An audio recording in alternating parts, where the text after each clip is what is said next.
Bonsoir à tous et bienvenue à Perspective.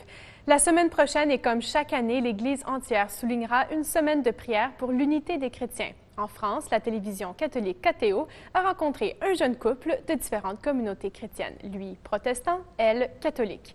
Ils nous disent comment ils gèrent cette différence. Voici un extrait de ce reportage. Moi et ma famille, on avait beaucoup de stéréotypes sur des catholiques. Qu'ils étaient superstitieux, qui priaient à Marie, au Saint. Moi, en fait, je connaissais personne qui était catholique. À Tours, Thaïs découvre le groupe des jeunes professionnels catholiques de la ville. Là, il y fait la connaissance de Céline, qui est catholique, dont il tombe amoureux. Et cette rencontre va changer son regard.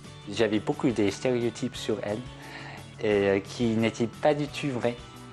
Et à travers notre amitié et nos sorties, j'ai commencé de voir qu'elle est une vraie chrétienne. Et ça m'a surpris, en fait, parce que ça cassait toutes les croyances que j'avais. Depuis, Thaïs s'est engagé dans le groupe des jeunes professionnels. C'est d'ailleurs là-bas qu'il rejoint Céline, avec qui il est maintenant fiancé. Je trouve bien que Thaïs puisse découvrir à travers le groupe le catholicisme et pas que à travers moi. Ça, c'est très important aussi, puisque voilà, il y a plein de façons d'être catholique aussi. Chaque soirée Jeune Pro commence par un temps d'adoration, une expérience nouvelle pour Thaïs. Je n'étais pas habitué de faire ça, de prier devant un hostie. Mais moi, je trouve que c'est un moment où je peux aussi prier avec Dieu et de passer du temps avec lui.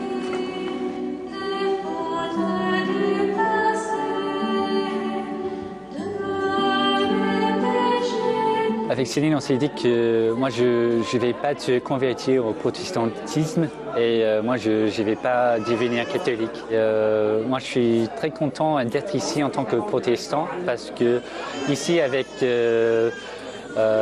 parmi nous, on enrichisse chacun.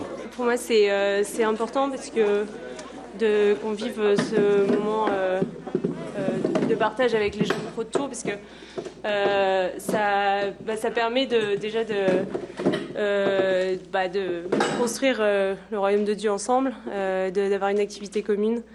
Et je pense que dans l'action, on expérimente mieux l'unité que finalement dans les débats interminables.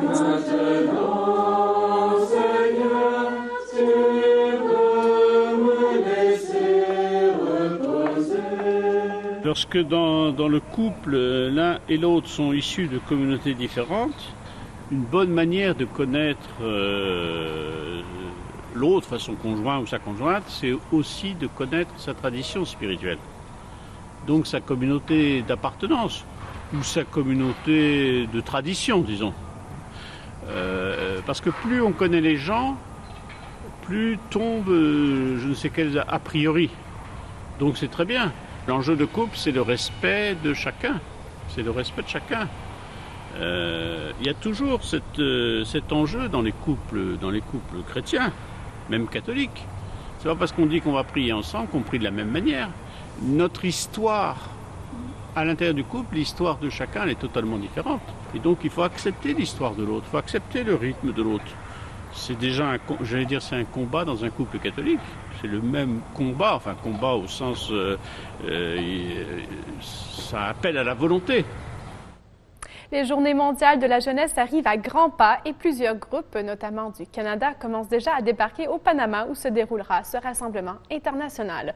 Ils se retrouveront tous dès le 23 janvier dans la capitale du Panama avec le pape François. Et pendant ces journées, ils participeront à un festival de la jeunesse, des tournois de sport, des conférences et ateliers et des catéchèses. Suivez Ciel et Lumière du 21 au 27 janvier prochain pour des mises à jour sur les JMJ et poursuivre certains des événements en direct. Voilà, c'est tout pour aujourd'hui. Merci d'être avec nous et à la prochaine.